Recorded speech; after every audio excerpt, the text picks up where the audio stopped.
সদ্য প্রয়াত লেখক, রাজনৈতিক চিন্তাবিদ এবং জাতীয় মুক্তি কাউন্সিলের সভাপতি বদরুদ্দিন ওমর তার মৃত্যুর আগেই রেখে গেছেন একটি বিস্ফোরক ভিডিও জবানবন্দি। সাবেক প্রধানমন্ত্রী শেখ হাসিনার বিরুদ্ধে আন্তর্জাতিক অপরাধ ট্রাইব্যুনালে সাক্ষ্য দিতে চেয়েছিলেন তিনি। 2025 সালের 14 ফেব্রুয়ারি তিনি 6 পাতার লিখিত জবানবন্দি ও একটি ভিডিও সাক্ষ্য রেকর্ড করেন তদন্ত কর্মকর্তার কাছে। শেখ হাসিনাকে যদি নরেন্দ্র মোদী মেরে ফেলে তাও আশ্চর্যের কিছু হবে না। বক্তব্যে উঠে এসেছে শেখ হাসিনার বিরুদ্ধে একের পর এক গুরুতর অভিযোগ। 2009 থেকে 2024 সাল পর্যন্ত প্রতিটি জাতীয় নির্বাচন তিনি নিয়ন্ত্রণ করেছেন। নির্বাচন কমিশন, পুলিশ, আমলাতন্ত্র সবকিছুর উপর ছিল তার দখল। তত্ত্বাবধায়ক সরকার বাতিল করে তিনি ক্ষমতা পাকাপোক্ত করেন। ওমর অভিযোগ করেন, ভারতের সাহায্যে শেখ হাসিনা বারবার ক্ষমতায় ফিরেছেন। ভারতের এর সঙ্গে শেখ হাসিনার সম্পর্ক নতুন কিছু নয়, ভারতই তাকে ক্ষমতায় বসিয়েছে। এখন সে সেখানেই পালিয়ে আছে। আর সেখানেই ওমর আশঙ্কা প্রকাশ করেন, ভারতই হয়তো তাকে শেষ করে দেবে নিজেদের কৌশলগত স্বার্থে। তার মতে, ভারত চাইবে এমন ভাবে সাজাতে যেন মনে হয় বাংলাদেশে কেউ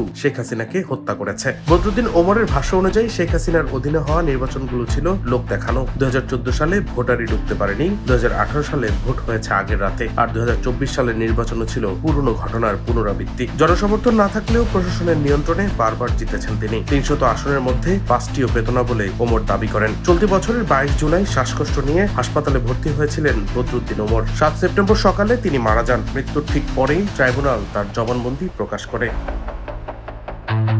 ডেস্ক রিপোর্ট, দৈনিক ডেস্টিনি।